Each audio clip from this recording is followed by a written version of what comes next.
पीले दांत वाली बहू। रंजना कभी ब्रश नहीं करती थी। उसे कितनी बार उसके माँ बाप ने डांटा, लेकिन उसका कोई असर उस पर होता ही नहीं था, जिस कारण से उसके दांत पीले पीले हो जाते हैं। शादी के बाद अरे बहू, वैसे तो तुझ में कोई कमी नहीं है, पर तेरे दांत इतने पीले कैसे हैं बेटा? कैसे मतलब? कोई सर्जरी थोड़ी ना कराइए। वो तो क्या नाम, मैं ब्रश नहीं करती थी तो पीले हो गए। अब क्या करूं? आप कहें तो लाल करवा लूं या फिर काले? यार ये क्या है, क्यों माँ से लड़ रही हो? लड़ रही हूँ? अरे मैं लड़ रही हूँ या ये बोल रही है कि दांत पीले हैं, पीले। अरे तपस्या थोड़ी ना की है इन्हें पीले करने के लिए। बकायदा ब्रश नहीं किया है 20 साल तक, तब जाकर। छी, कैसी बात कर रही हो? ये उस वक्त तो पीले नहीं थे जब हम लोग तुम्हें देखने आए थे। अरे तब साफ करवा लिया होगा डेंटिस्ट के पास जाकर। अब देखो कैसे पीले पीले लग रहे हैं। रंजना सास की तरफ गुस्से से देखती है। फिर शुरू हो गई पीले पीले पीले। अरे पीले तो तब भी थे जब मेरे हाथ का रसगुल्ला उड़ा उड़ा कर खा रही थी और बोल रही थी, लड़की नहीं गुणों का खजाना दे रहे भाई साहब आप। खैर, अब वो लोग करते भी तो क्या करते, पीले दांत वाली बहू पल्ले पड़ी थी तो झेलना तो था ही। एक दिन कीर्तन में रंजना गाना गा रही थी। अरे कमला बहन, माँ का द्वार है, यहाँ तो सब शुद्ध होकर आते हैं, फिर अपनी बहू को ब्रश भी नहीं करवाती तुम। दूर से पीले पीले दांत भक्ति में बाधा उत्पन्न कर रहे हैं। अरे कोई 2 साल की बच्ची थोड़ी ना लेकर आई हूँ मैं बहू बनाकर। अच्छी खासी लड़की है, अरे कैसे करवाऊं ब्रश? ये तो उसे खुद करना चाहिए ना। अब माँ बाप तो इसके जैसे तैसे निपटा दिए, ये नहीं सोचा कि सास कैसे संभालेगी। सास बहू को लेकर घर आ जाती है, लेकिन सोच लेती है कि अब इसे लेकर कहीं नहीं जाएगी। अगले रोज बहू कहती है, अरे क्या हो गया, मंदिर नहीं जाना क्या? कीर्तन का वक्त हो रहा है। मेरी मधुर वाणी से कान्हा जी जागते हैं और सोते हैं। आप तो जानती है ना उनकी भक्ति में कितना मन लगता है मेरा। वो क्या है ना, तबीयत ठीक नहीं लग रही है मेरी, आराम करूंगी मैं। तबीयत ठीक नहीं लग रही? अभी तो मिथुन के गाने पर नाच रही थी आप, और अब बोल रही है कि तबीयत ठीक नहीं लग रही।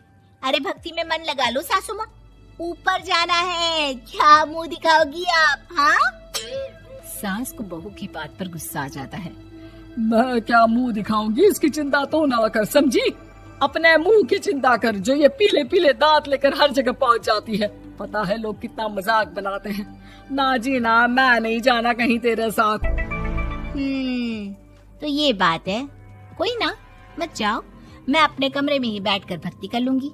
ऊपर वाला दांत थोड़ी ना देखता है, मन देखता है, भावना देखता है। और अरे बस बस, तू सब कुछ दिखा, बस ये सफेद चमकदार दांत ना दिखाना किसी को, है? जा यहाँ से। बहू को सास की बात का कोई फर्क नहीं पड़ता, वो तो जैसी थी वैसी ही रह जाती है। सुबह नहाकर किचन में खाना बनाना, फिर खाना खाना, कीर्तन भजन करना और सो जाना। एक दिन, माँ जी मैं सहेली के घर जा रही हूँ, शाम को लेट आऊंगी। हाँ हाँ तो जाना, मैंने कौन सा तेरी आरती करनी है घर पर बैठकर। रंजना सहेली के घर जाती है, जहाँ वो पार्टी में जाने की तैयारी कर रही होती है। अरे शिखा, कहाँ जाने की तैयारी कर रही है? मैं गलत वक्त पर आ गई क्या? अरे नहीं यार, उल्टा सही वक्त पर आ गया। मैंने ये साड़ी और ज्वेलरी निकाली है यार, शाम को इनके ऑफिस की एक पार्टी में जाना है। बताना कैसा लग रहा है ये सब? नहीं यार, इस ड्रेस के साथ तो वो वाली ज्वेलरी अच्छी लगेगी। हाँ हाँ सही बोल रही है, मैंने ध्यान ही नहीं दिया। वैसे तो हमेशा से मस्त फैशन सेंस रखती है। तो बड़ा जाती होगी ना पति के साथ पार्टी में। रंजना कुछ नहीं बोलती, बस सोचती है कि यार काश ये बात सही हो जाती, पर मैं क्यों नहीं जाती पार्टी में? क्या इन लोगों की कोई पार्टी होती नहीं होगी? रंजना घर आती है और रात में पति से सवाल करती है, एक बात बताइए, आप मुझे किसी पार्टी में क्यों नहीं ले जाते? क्या आपकी यहाँ ऑफिस में पार्टी नहीं होती? पति बेचारा क्या कहता कि दांत पीले हैं तुम्हारे इसलिए। अरे कोई पार्टी होती नहीं हम लोगों के ऑफिस में, तो कहाँ से लेकर जाऊं? और मार्केट, मॉल, कहीं वीकेंड घूमना, कहीं तो। अरे यार, सारे हफ्ते में एक छुट्टी मिलती है, तो सोचता हूँ कि आराम ही कर लूं। क्यों? रंजना मन मार के रह जाती है। पहले कभी सास के साथ मंदिर जाया करती थी, लेकिन वो भी सास ने ले जाना बंद कर दिया। घर बैठी बैठी रंजना बोर हो जाती है। तभी उसे आइडिया आता है और वो मायके जाने का सोचती है। सासू माँ, 2 दिनों के लिए मम्मी के घर जा रही हूँ। अच्छा अच्छा, ठीक है, आराम से जा। और हाँ, माँ से कुछ अच्छी आदत सीख कर आना कि कैसे शरीर के हर भाग की तरह दांतों की सफाई भी जरूरी होती है, समझी? शुरू हो गई ना आप। वो लोग आपकी तरह नहीं है कि छोटी छोटी बात का बतंगड़ बना दे। उन लोगों के लिए मैं मायने रखती हूँ, ना कि मेरे पीले पीले दांत। रंजना माँ को बिना बताए उन लोगों को सरप्राइज देती है, लेकिन जैसे ही वो दरवाजे पर पहुंचती है, अंदर देखती है कि घर वाले कहीं जा रहे होते हैं। अब माँ, काश रंजना दीदी के दांतों वाली प्रॉब्लम नहीं होती, तो वो भी हम लोगों के साथ चलती ना बुआ जी की बेटी की शादी में। हाँ बेटा, लेकिन अब उसे कौन समझाए कि उसको उसके पीले दांत नहीं दिखते, लेकिन उसके आसपास के लोगों को कितना एम्बैरेसिंग फील कराते हैं। मुझे तो कितनी बार उसके स्कूल की टीचर ने शिकायत की कि उसके साथ कोई लड़की बैठना भी नहीं चाहती, और ना ही कॉलेज में कोई उससे बात करना चाहता था। लेकिन पता नहीं क्यों उसे ये बात समझ में ही नहीं आती। कोई कमी नहीं है उस लड़की में, बस यही कि दांत पीले हैं। वो तो भला हो जीजा जी और उनकी माँ का, जो दीदी को जैसी है वैसे ही रखा हुआ है। रंजना को अपने घर वालों की बात सुनकर बहुत दुख होता है।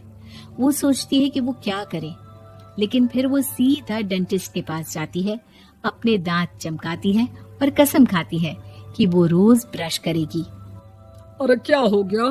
तुम तो 2 दिनों के लिए गई थी ना, पर कोई ना, अच्छा है, चलो आ गई तो। रंजना सास के सामने आकर खड़ी हो जाती है और पूरी स्माइल करती है, उसके चमकदार दांतों को दिखाती हुई। हैं?